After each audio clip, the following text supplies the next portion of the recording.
Welcome back, ladies and gentlemen, to Joe Stunner Boxing. I hope you're having a good New Year's Day.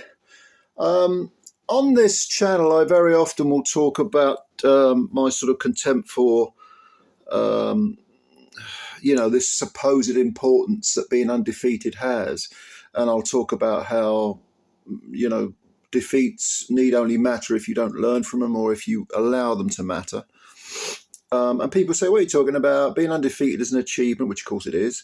You can't have too many defeats, or it kind of reveals vulnerability. And so it reveals vulnerabilities and flaws in your game at a certain point of your career. But that's not to say that you can't improve. And sometimes when you lose, you're just in with a better guy or girl. That's just the way it is. But my basic point has always been that defeats don't define your career unless you allow them to, okay? Now, I grew up watching people like Kelvin Seabrooks, Buster Drayton, Freddie Pendleton. Go look these guys up, see how many defeats they had. They had a ton of them. And do you know what they have in common? They were all world champions, all right? Go look them up, see how many defeats they had. They're all world champions. They all made it to the top and defended those belts in some cases. Now, and they're all wildly exciting fighters. I mean, Seabrooks was in an incredible war with the recently departed Thierry Jacob of France. If you haven't seen that fight, go and have a fucking look at it because it's amazing. Drayton, it took Julian Jackson to relieve him of his belt, knocked him flat. Oh, did he knock him? Did Drayton lose to? I know he did fight Jackson. I may be wrong about that. He may not have had the title at the time. But he was fighting the very best. This is the point I'm making. And it took someone like Julian Jackson to knock him out. Now, if you want a modern day example of why defeats they needn't necessarily matter, you need only look at the current British and Commonwealth super-featherweight champion, Reece Bellotti, who has 19 wins with 14 KOs, 5 defeats, 2 by stoppage, and no draws on his record. He's currently 34. He's from Watford, an area I know very well because I lived in North London, and Watford's just north of London. Watford, St Albans, Luton, all those areas I know him quite well. He's 34 years old, and originally he was being brought along by Matchroom as possibly even a European level, maybe even a world level fighter. And he picked up the down at featherweight, the weight below his current weight. He picked up the Commonwealth title, and he did it by knocking out Jason Cunningham, or stopping him anyway, in 6 rounds. Jason Cunningham went on to be EBU champ and win the British and Commonwealth titles himself. And then he defended it against Ben Jones. He stopped him in 6 rounds too. So both those were 6-round defeats, or 6-round victories for Bellotti. And then he lost the title to Ryan Doyle. He lost his unbeaten record. He got stopped in 5 rounds. Now, I was at that fight. I watched that fight. And Doyle just looked... I'd seen Bellotti fight before, and I thought, he ain't bad, but the jury's still out. And he really did get exposed by Doyle, who, by the way, would go on to lose the Commonwealth title to Jordan Gill in his next fight. He got stopped in 7 rounds. He then had another fight for the Commonwealth title against Lee Wood.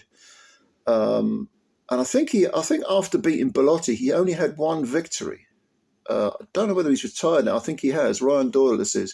But he couldn't get opportunities. He lost a couple of fights. And when you lose fights, you don't get opportunities. But the point is, he took the belt off the previously undefeated Bellotti and did it very, very well. He did it with a lot of aplomb. It was a very good... I watched that fight live, and it was a very, very good performance by Brian Doyle. Yeah, it was a good performance. Now, rebuilding time then, isn't it? So a couple of fights later, Bellotti gets put in with another Ryan Walsh. And this is for the British title this time. And he loses a split decision. No shame in that. Ryan Walsh, we know, is a good fighter. He had a good record at the time, 22-2. or I think he had a couple of draws as well. So, you know, you got all right. So he has to take another step back. He has to regroup again. He has a little run around against a journeyman, and then he loses 3 on the bounce. He loses to Grandelli, you know, the Italian guy. That was over in Italy. He loses a 10-round split decision. Again, no shame at split decision, but, you know, you want to be winning these fights, don't you? He then loses to Jordan Gill, a 10-round unanimous decision. Competitive, but Gill won it. And then he goes in with Ray Ford, and Ray Ford smashes him up in 3 rounds. So he's lost 3 on the bounce. In fact, he lost 5 out of 7 fights. Okay, so really it's the end for Reece Bellotti. That's what people are thinking, right? But he decides, I'll carry on. We're now in 2022, okay? So bear in mind, 5 fights in 7 fights, out of 7 fights. He goes in with Dean Dodge and picks up, Dodge is recent record, 9-1-1, but Bellotti stops him in 7 and wins the Southern Area belt. Okay, so he's rebuilding. He went down, snakes and ladders. He went down at the beginning, Dean Dodge. He then takes on Yusuf Humari, who has a very glossy record, 15-1-1, and he outpoints him unanimously, and that's considered an upset because Bellotti was brought in for Humari to look good at, to look good with. No. It was a competitive, but definitely a win for Bellotti. Okay, and then he goes on and takes on an undefeated fighter. Again, he's the underdog, and this is for the Commonwealth super-featherweight title, Aqib Fiaz. So he's beaten Dean Dodge for the Southern Area. He beat Yusuf Kumari, who's a fairly highly touted domestic level fighter. And then he takes on Fiaz, and he beats Fiaz. He stops him. There's retirement, actually, after 8 rounds. And Fiaz was down in the 8th round, and I think the corner threw the towel in, if I remember right. I think it was in the corner. I think it was a towel come in.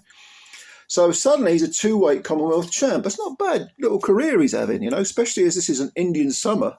By this point, he's about 32, and he's been written off after losing 5 of 7 fights.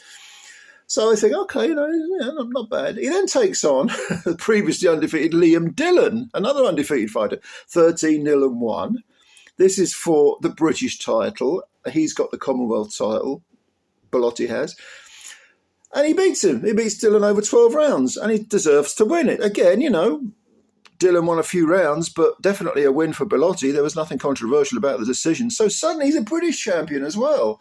This, by the way, it's last year now, 2024, back in April. So he's a 2-weight Commonwealth champ and a British champ, all right? And then just to sort of reiterate that it's not actually a fluke that he's doing this, he takes on Levi Gillies and beats him over 12, a unanimous decision. Defends the British and the Commonwealth. So this is not bad. This is not a bad career he's having. And when you consider that he lost that after losing 5 out of 7 fights, 2 by stoppage, he then went on and won a Commonwealth and a British title. It shows you it doesn't actually define your career unless you define defeats. And in the case of Reece Bellotti, it's not a case of one defeat. It's a case of, a string of them and being totally written off and having to go back to fighting for the area title. If you want to be a fighter, this is what you do. This is what you have to do. And so when people, I'm not saying that someone who is world level should be prepared to go all the way down to area level. They could, I suppose. But what I mean is, even if you're at the absolute top level, a couple of defeats, like, for example, Tyson Fury losing twice to Usyk, or I don't know, who else could we have? Well, another example, perfect example, would be Daniel Dubois. I could have used him to illustrate this point. He quit 2 times. Let's be honest, he did quit. And he came back. Look at where he is now. Look at the last 3 fights, the last 3 victories. Amazing, amazing comeback.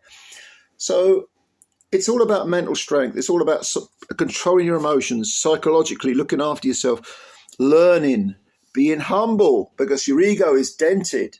Your ego's maybe popped because suddenly, you're not undefeated anymore. Suddenly you've lost a few maybe in the case of Reece Bellotti, you lost 3 on the bounce.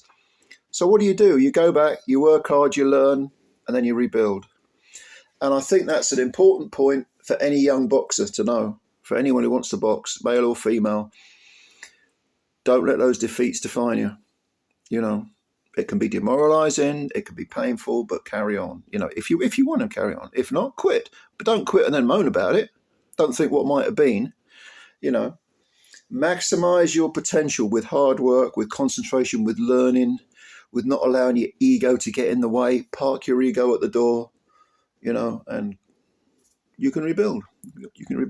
So those are my thoughts. If you've got any comments, please leave them below as usual. Please subscribe to the channel if you're new, because it takes a second, cost you nothing, and you'll be spreading the love. And also hit that like button as well if you don't mind, if you enjoyed the video. And if you didn't enjoy the video, hit it anyway. What the hell? It don't cost you nothing. Thanks a lot. Looking forward to reading your comments, and bye for now.